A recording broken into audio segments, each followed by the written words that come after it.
This is chapter 41 of Holes by Louis Sachar. Zero's condition continued to improve. Stanley slowly peeled an onion. He liked eating them one layer at a time. The water hole was now almost as large as the holes he had dug back at Camp Green Lake. It contained almost 2 feet of murky water. Stanley had dug it all himself. Zero had offered to help, but Stanley thought it better for Zero to save his strength. It was a lot harder to dig in water than it was in a dry lake.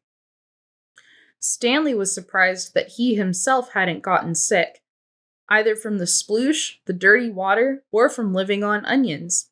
He used to get sick quite a lot back at home. Both boys were barefoot. They had washed their socks. All their clothes were very dirty, but their socks were definitely the worst.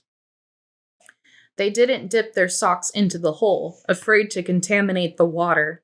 Instead, they filled the jars and poured the water over their dirty socks. "I didn't go to the homeless shelter very often," Zero said. "Just if the weather was really bad. I'd have to find someone to pretend to be my mom. If I'd just gone in by myself, they would have asked me a bunch of questions. If they'd found out I didn't have a mom, they would have made me a ward of the state."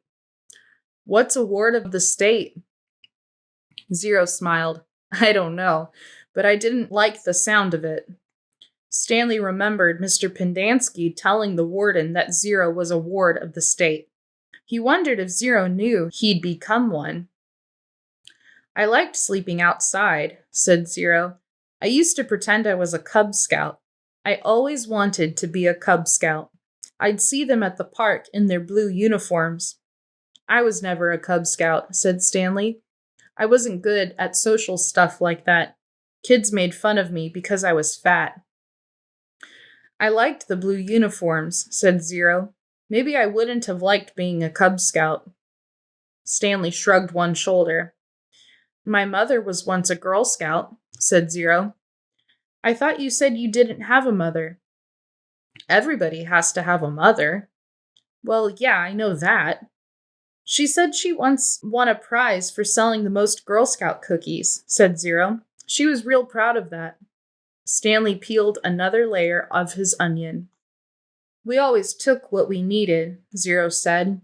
"When I was little, I didn't even know it was stealing. I don't remember when I found out, but we just took what we needed, never more. So when I saw the shoes on display in the shelter, I just reached in the glass case and took them." "Clyde Livingston's shoes?" asked Stanley. "I didn't know they were his. I just thought they were somebody's old shoes. It was better to take someone's old shoes, I thought, than steal a pair of new ones. I didn't know they were famous. There was a sign, but of course I couldn't read it. Then the next thing I know, everybody's making this big deal about how the shoes are missing. It was kind of funny, in a way. The whole place is going crazy. There I was, wearing the shoes, and everyone's running around saying, 'What happened to the shoes? The shoes are gone!' I just walked out the door. No one noticed me. When I got outside, I ran around the corner and immediately took off the shoes. I put them on top of a parked car. I remember they smelled really bad." "Yeah, those were them," said Stanley. "Did they fit you?" "Pretty much." Stanley remembered being surprised at Clyde Livingston's small shoe size. Stanley's shoes were bigger. Clyde Livingston had small, quick feet. Stanley's feet were big and slow. "I should have just kept them," said Zero. "I'd already made it out of the shelter and everything. I ended up getting arrested the next day when I tried to walk out of a shoe store with a new pair of sneakers. If I had just kept those old smelly sneakers, then neither of us would be here right now."